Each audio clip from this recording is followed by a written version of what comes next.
জন্য, কোরআন অনুযায়ী জীবন চালনা করার জন্য, রাসূলের আদর্শ মানার জন্য, রাসূলের সুন্নাহ মানার জন্য সে অবশ্যই সময় ব্যয় করবে। আমরা একটা মানুষ চিন্তা করবেন, সারাদিন সকাল থেকে সারাদিন খাটার পর যখন আমরা রাত্রে যাই, বিছানায় যখন রাত্রে যাই, আমরা কি একবার আমাদের আত্মসমালোচনা করেছি যে 24টা ঘন্টার মধ্যে কতটুকু সময় আমরা আল্লাহকে ডেকেছি, কতটুকু সময় আমরা নবীজির চরিত্রে আমাদের চরিত্রকে মিলিয়েছি, কতটুকু সময় কোরআন দিয়ে আমাদের জীবনকে সাজিয়েছি? আমরা একটাবার চিন্তা করি না। যদি চিন্তা করতে পারতাম তাহলে কখনোই আমরা ওই বিছানায় মাথা রাখতে পারতাম না, শরীর রাখতে পারতাম না। কারণ এমন তো হতে পারে যে ফজরের আগেই আমাদের লাশ আমাদের দেহে থেকে রূহ চলে যেতে পারে, আমাদের নাম আর নাম থাকবে না, লাশ হয়ে যেতে পারে। এমন তো হতে পারে যে আমরা সকালের আর সূর্য দেখতে পারবো না। যদি এমন আমরা আত্মসমালোচনা করতাম তাহলে আমাদের আমল আমাদের মধ্যে সামনে ভেসে উঠতো, আমাদের অন্তর চক্ষু খুলে যেত, আমরা আমলগুলো দেখতে পারতাম। আমলগুলো যখন আমরা দেখতে পারতাম তখন আমরা বিচার বিবেচনা করতে পারতাম, বিচার করতে পারতাম, অর্জন করতে পারতাম। দেখতাম যে আমি সারাদিন চলেছি শুধুমাত্র সন্তানকে একটা ভবিষ্যৎ ভালো দেওয়ার জন্য, স্ত্রীর মুখে হাসি ফোটানোর জন্য, পরিবার সুখী করার জন্য। অর্থাৎ আমি পরিবারের হক পূরণ করেছি, আমি স্ত্রীর হক পূরণ করেছি, আমি সন্তানের হক পূরণ করেছি, আমি জামাতের হক পূরণ করেছি, আমি সমাজের হক পূরণ করেছি, আমি সব কিছুর হক পূরণ করেছি। কিন্তু আমি যে গোলাম, একজন গোলাম, একজন চাকর হিসেবে আমার মালিকের হক কতটুকু পালন করলাম, এটা তখন আপনি ধরতে পারতেন যদি সমালোচনা করতেন। কোন ব্যক্তি যদি সমালোচনা করতো আর এটা যখন ধরতে পারতো, সে যদি আসলে আল্লাহর গোলাম নিজেকে ভাবতো, সে কখনোই বিছানায় মাথা রাখতে পারতো না। সে সঙ্গে সঙ্গে আল্লাহর কাছে মাথা নত করতো, আল্লাহ সারাদিন গেছে, সারাদিন গেছে, সারাদিন গেছে। সন্তানের জন্য গেল, স্ত্রীর জন্য গেল, স্ত্রীর জন্য গেল, মা বাবার জন্য গেল, সমাজের জন্য গেল, নিজের জন্য গেল, সুখ আল্লাহর জন্য 24টা সময়, 24টা ঘন্টা আমরা পেরিয়ে দিলাম। ও আল্লাহ, এখন আমি ঘুমাইতেছি। আমরা অনেকেই সময় বলি আল্লাহুম্মা বিসমিকা আমুতু ওয়া আহয়া আমুতু, আল্লাহ মৃত্যু দেন, আবার মৃত্যু থেকে আল্লাহ জাগ্রত করেন। কোনটাই হলো মৃত্যু যদি আপনি জাগ্রত না হন। প্রিয় বন্ধুরা, যখন আল্লাহ রাব্বুল আলামিন আমাদেরকে ঘুম দিল, এই ঘুমের মধ্যেই যদি আমরা চলে যাই তাহলে এই দুনিয়ার জন্য আমরা যে জন্য ছুটেছি, যে জন্য দৌড়েছি, যে অর্থ উপার্জন করেছি, যে হালাল হারামের পিছনে দৌড়েছি, এই সব স্মৃতি নিয়ে, এই সব আমল নিয়ে আমাদেরকে কবরে উঠতে হবে, আসরে উঠতে হবে, মিজানে উঠতে হবে। আমাদের অবস্থা দুর্ভাগ্যের মতো ছাড়া কোনো কিছুই হতে পারে না। আসলে সেই তো পাগল যে দুনিয়ার জমিনে আমল অর্জন করতে পারলো না, দুনিয়ার জমিনে আল্লাহ তাআলার কাছে গোলাম হতে পারলো না, দুনিয়ার জমিনে আল্লাহ তাআলার গোলামি করতে পারলো না। সেই তো পাগল যে মালিকের কাজ না করে চায়ের দোকানে বসে সারাদিন চা খাওয়ার পর যখন বিকেল হয়ে যায় তখন মালিকের কাছে বলে দিয়ে মজুরি দাও। একে কি বলবে? পাগল বলবে না? সারাদিন মালিকের কোনো কাজ করে নাই, মালিক বলছে অমুক ক্ষেত নিড়ানি দিতে হবে, অমুক ক্ষেত পানি দিতে হবে, এগুলো কাজ কামাই না করে সারাদিন চায়ের দোকানে আড্ডা মারলো, বিড়ি খেলো, সিগারেট খালো, চা খাইলো। এরপর বিকেল যখন হইলো মালিককে বলতেছে, মালিক হাজিরা দেন। এই যেমন পাগল আজকে দুনিয়ার জমিনে আমরা সম্পদের জন্য লড়তেছি, দুনিয়ার জমিনে আমরা আমাদের ব্যাংক ব্যালেন্স করার জন্য দৌড়াচ্ছি, দুনিয়ার জমিনে আমাদের সন্তানদেরকে ভালো একটা ভবিষ্যৎ করার জন্য একাধারে দৌড়াচ্ছি, দুনিয়ার জমিনে আমরা স্ত্রীকে সুখ দেওয়ার জন্য একাধারে দৌড়াচ্ছি, মা বাবার মুখে হাসি ফোটানোর জন্য দৌড়াচ্ছি। অথচ আল্লাহ রাব্বুল আলামিন বললেন যে সন্তানের জন্য দৌড়াচ্ছ, যে ভাইয়ের জন্য দৌড়াচ্ছ, এই ভাই তোমার কিয়ামতের দিন পর হয়ে যাবে, সন্তান পর হবে, মা পর হবে, বাবা পর হবে, আত্মীয় স্বজন, বন্ধু বান্ধব, স্ত্রী সকলেই পর হয়ে যাবে, শুধুমাত্র আল্লাহ ছাড়া, রাসূল ছাড়া, তোমার আমল ছাড়া। অথচ যেটা আমার জন্য হক, যেটা আমার জন্য আসল, সেটাই বাদ দিয়ে নকলগুলো করে দৌড়াচ্ছি। এর যে বড় পাগল দুনিয়ার জমিনে আর কেউ হতে পারে? আমরা মনে করি মস্তিষ্কহীন, ভারসাম্যহীন, ওই ব্যক্তি মনে হয় পাগল, সে কাগজ করে বেড়ায়, সে স্মৃতি, তার স্মৃতি নেই, সে কিছুই বোঝে না, কোনটা কি করবে সেটা বোঝে না। আর আপনি যে ব্রেন থাকার পরেও, স্মৃতি থাকার পরেও কোনটা করা উচিত সেটা করতেছেন না, তাহলে ও পাগল, তার চেয়েও ডবল ডবল শতগুণ বেশি ডবল আপনি পাগল। কারণ আপনার মস্তিষ্ক আছে, আল্লাহ হুকুম করেছেন, আপনি সেটা পালন করতেছেন না। আপনার মস্তিষ্ক আছে, কোনটা লাভ কোনটা লস আপনি বুঝতে পারতেছেন না। আপনার মস্তিষ্ক আছে, আপনি বুঝতে পারলেন মালিকের কাজ না করে চায়ের দোকানে চা আড্ডা মেরে যদি মালিকের কাছে টাকা নেওয়া না যায়, তেমনই ভাবে আল্লাহ মালিক বিশ্বাস করেছি এই মালিকের কাজ না করে দুনিয়ার জমিনে যদি কাজ না করতে পারি, পরকালে আমরা কেমনে মালিকের কাছে আমাদের কর্মফল চাবো? আমাদের কর্মফল তো হবে খুবই ভয়াবহ, আমাদের কর্মফল তো হবে খুবই খারাপ। তাহলে আমরা কেমনে কেমনে কেমনে আল্লাহ তাআলার কাছে কর্মফল চাবো? এটার চেয়ে আরো বড় পাগল পৃথিবীর জমিনে আর কেউ হতে পারে নাকি? বুঝ, জ্ঞান, ব্রেন, বুদ্ধি, চক্ষু সব কিছু দিয়েছে, বিবেক দিয়েছে, শুধুমাত্র অন্তর্চক্ষু না থাকার কারণে বালহুম আদল আল্লাহ রাব্বুল আলামিন বলেন ওরা চতুষ্পদ প্রাণীর চেয়েও নিকৃষ্ট। শুধুমাত্র বুদ্ধি জ্ঞান না থাকার কারণে, অন্তর্চক্ষু না থাকার কারণে একজন মানুষের লজ্জা উঠে যায়, সে লজ্জাহীন কাজ করে, সে হালাল হারাম চেনে না, জানে না, কারণ অন্তর্চক্ষু নেই, সে অন্তরে আল্লাহর ভয় নেই, সে যা ইচ্ছা তাই করতে পারে, কারণ সে আসলে দুনিয়ার জমিনে বুদ্ধিমান ভাবে সে পাগল। পাগল বলে যা ইচ্ছা তাই করতে পারে। দেখেন না, এমনি যাদের স্মৃতি ঠিক নেই, ভারসাম্যহীন, তারা দেখেন না কত সময় নিজের গায়ের বস্তু কামড়ে ছিঁড়ে নেয়, নিজের শার্ট ছিঁড়ে ফেলে। এরা বসে না, এদেরকে আল্লাহ রাব্বুল আলামিন স্মৃতি কিছুই দেয়নি, ভারসাম্যহীন করেছেন। কিন্তু আপনাকে ভারসাম্য দেওয়ার পরেও, আপনাকে স্মৃতি দেওয়ার পরেও, আপনার মস্তিষ্ক ঠিক রাখার পরেও, চক্ষু দেওয়ার পরেও, বিবেক দেওয়ার পরেও আপনি যখন ওই পাগলের মতো করেন, না বুঝার ভান করেন, তাহলে আপনি কি পাগল না পাগল? আমাদেরকে কি পাগল হওয়া যাবে? পাগল হওয়া যাবে না। পাগলের আর একটা উদাহরণ দুনিয়ার জমিনে রাসূল সাল্লাল্লাহু আলাইহি ওয়াসাল্লামকে সাহাবারা জিজ্ঞেস করলেন, এই দুনিয়ার জমিনে দেউলিয়াকে? রাসূল সাল্লাল্লাহু আলাইহি ওয়াসাল্লাম বলেন, এই দুনিয়ার জমিনে সবচেয়ে বড় দেউলিয়া হলেন আমার উম্মতের মধ্যে সেই ব্যক্তি যে নামাজ পড়ে রোজা করে যাকাত দেয়, নামাজ পড়ে রোজা করে যাকাত দেয়, ভালো কাজ করে, কিন্তু মানুষকে গালি দেয়, মানুষের সম্পদ অন্যায়ভাবে লুটে নেয়, মানুষকে ঠকায়, মানুষের সঙ্গে চাঁদাবাজি করে, ডাকাতি করে, মানুষের মাল খায়, মানুষকে মারে, নিজের নফসের কারণে, মন চায় এই জন্য মারে, অথবা উপর মহল থেকে হুকুম করে এই জন্য মারে।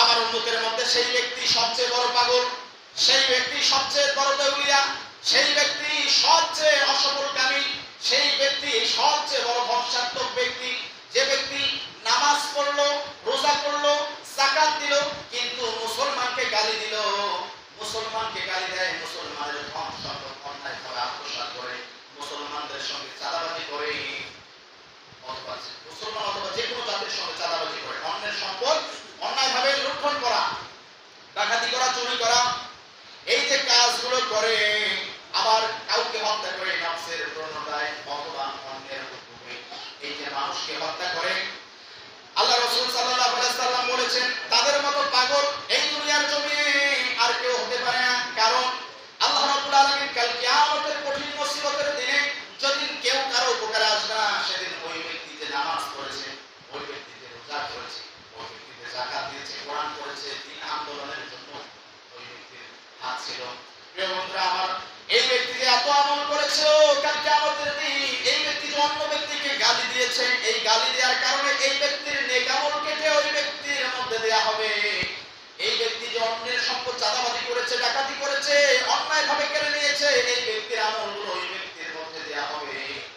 ওই ব্যক্তিকে আল্লাহ রাব্বুল আলামিন জান্নাতে পাঠাবেন। কিন্তু এই ব্যক্তি নামাজ পড়ে রোজা করে যাকাত দিয়ে শুধুমাত্র অন্যকে গালি দেওয়ার কারণে, অন্যের সম্পদ অন্যায়ভাবে গ্রাস করার কারণে, অন্যকে নিজের নফসের কারণে, নিজের ইচ্ছায় অথবা অন্যের ইচ্ছায় মারার কারণে, কোন মানুষকে মারার কারণে, অন্যায়ভাবে মারার কারণে এই ব্যক্তির সমস্ত আমলগুলো কেটে কেটে তাদেরকে দেয়া হবে। এই ব্যক্তির আমল শূন্য হয়ে যাবে। তাদের যে গুনাহ আছে, যাদেরকে আমলগুলো কেটে দেওয়া হলো, তাদের যে গুনাহ আছে, ওই গুনাহগুলো এই ব্যক্তির আমলনামায় দিয়ে এই ব্যক্তিকে, এই ব্যক্তির নামাজ, রোজা, হজ, যাকাতের সব আমল থাকা সত্ত্বেও এই ব্যক্তিকে আল্লাহ জাহান্নামে নিক্ষেপ করবেন। এর চেয়েও দুনিয়ার জমিনে আর পাগল কেউ হতে পারে না। যে ব্যক্তি নামাজ পড়লো, রোজা রাখলো, যাকাত দিল, দান খয়রাত করলো, সবকিছুই করলো, অথচ মুখে গালি আছে। যে ব্যক্তি নামাজ পড়লো, রোজা করলো, অথচ চুরি করে, ডাকাতি করে, হালাল হারাম মানে না। যে ব্যক্তি নামাজ পড়লো, আল্লাহ রাব্বুল আলামিন বললেন তোমরা হক এবং বাতিল একত্রিত করো না, অথচ আজকের সমাজে অনেক নামাজি সুদ খায়, অনেক নামাজি ঘুষ খায়, অনেক নামাজি চুরি করে, অনেক নামাজি ডাকাতি করে, অনেক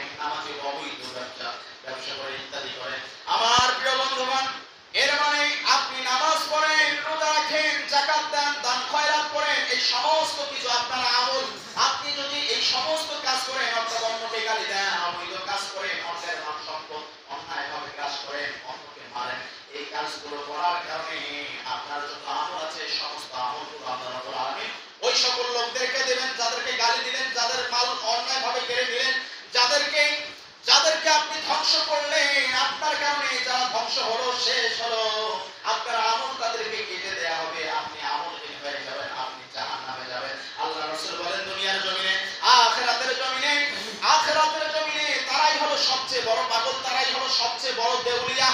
আমরা কি দেউলিয়া হতে চাই না ধনবান হতে চাই? অবশ্যই ধনবান হতে চাই। যারা ধনবান হতে চায় আর যারা দেউলিয়া হতে চায়, এই দুইটার মধ্যে অবশ্যই পার্থক্য আছে। যারা আখিরাতের জমিনে ধনবান হতে চায় তারা অবশ্যই বুদ্ধিমান, আর যারা দুনিয়ার জমিনে ধনবান হয়ে আখিরাতকে নষ্ট করতে চায়, এর মতো পাগল আর কোনো পৃথিবীতে হতে পারে না। আমরা নিজে পাগল কখনোই হব না।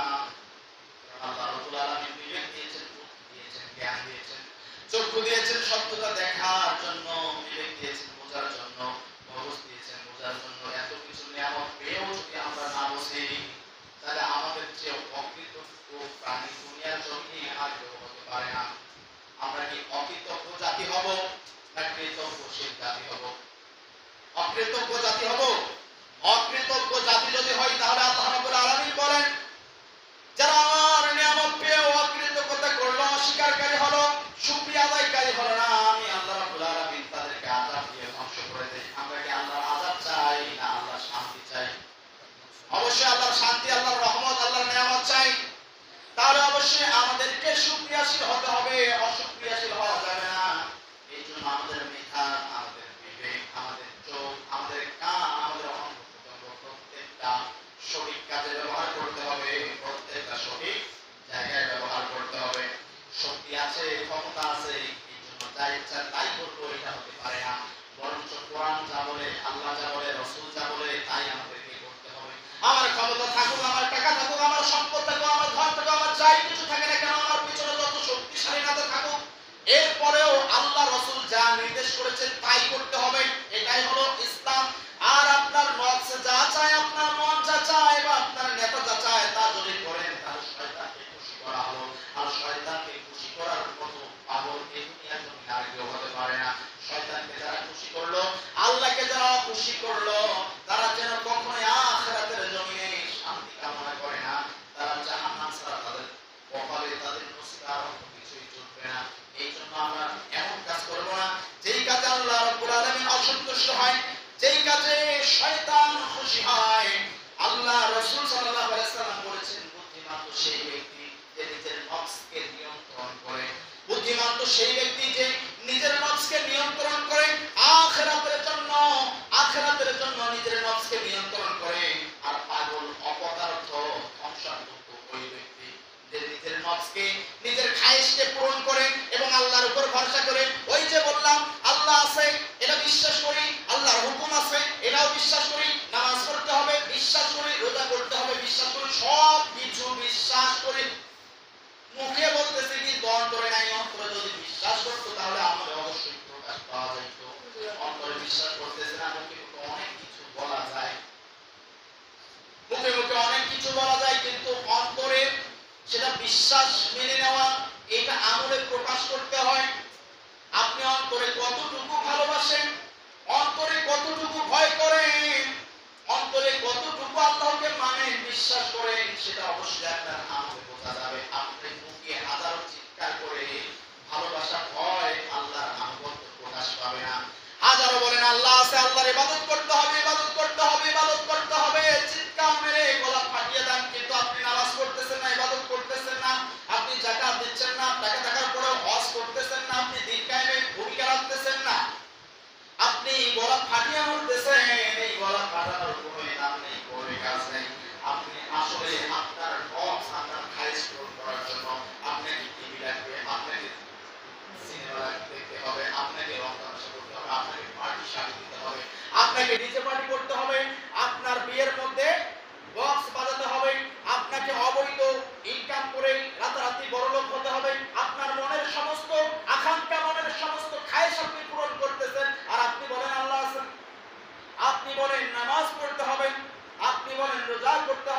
আপনি সব কিছু বলতেছেন, অথচ মনের খায়েশ পূরণ করার জন্য, নফসের খায়েশ পূরণ করার জন্য যা ইচ্ছা তাই করতেছেন। আপনি যদি বিশ্বাসী হন, আপনি যদি বলেন আল্লাহ আছে, তাহলে নামাজের সময় আপনাকে পাওয়া যায় না কেন?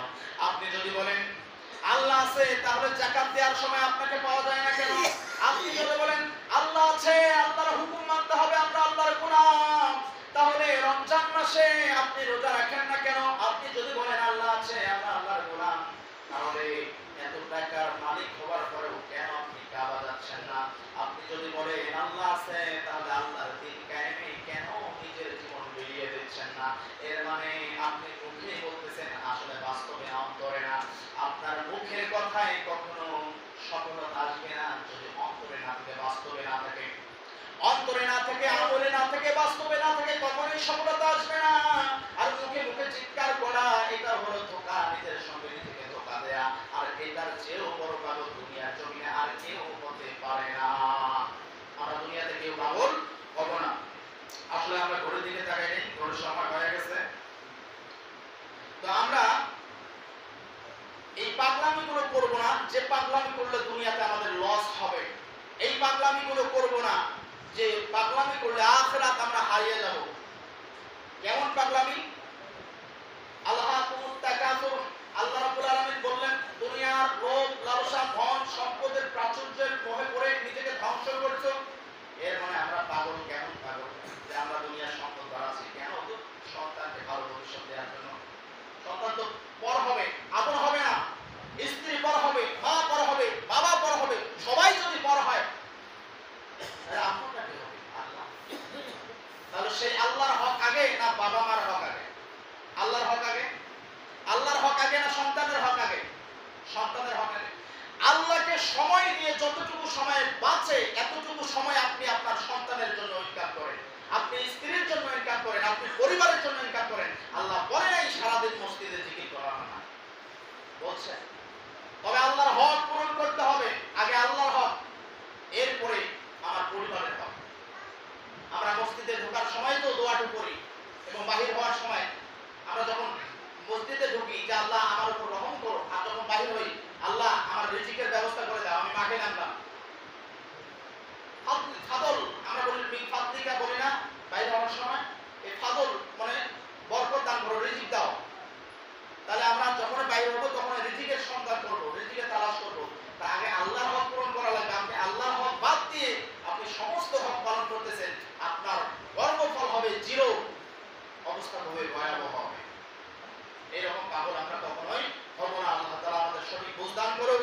এই সাথে সাথে অন্তর্চক্ষু খুলে দিক, যাতে আমরা সত্যকে সত্য হিসেবেই দেখি, মিথ্যাকে মিথ্যা হিসেবেই দেখি, মিথ্যাকে সত্য হিসেবে না দেখি, সত্যকে যেন মিথ্যা হিসেবে না দেখি। সত্যকে মিথ্যা হিসেবে দেখার কারণেই আজকে আমরা অনেকেই সত্য থেকে পিছিয়ে আছি। আল্লাহ রাব্বুল আলামিন সত্যকে সত্য, মিথ্যাকে মিথ্যা হিসেবে দেখার এবং আমাদের অন্তর্চক্ষু খুলে দিয়ে আমরা যেন সঠিকভাবে চলি, সেই তৌফিক দান করুন আমরা সকলে করে। আমিন।